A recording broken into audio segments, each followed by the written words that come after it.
यावर्षी उशीर केला द्यायला. हे वर्ष तर आपल्या मानाचं वर्ष आहे.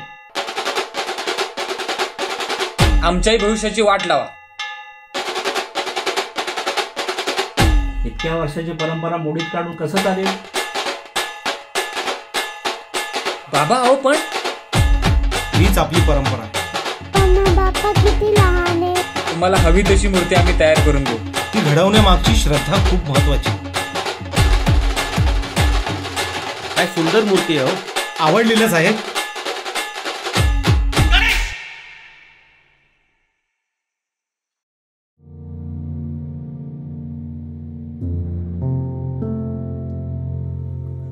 सुख करता दुःख हरता म्हणतात ना रे तुला. पण तसं काही नाहीये. सर्व संकटातून तू बाहेर काढतोस. तू खोटा आहेस. तू खरा नाहीयेस.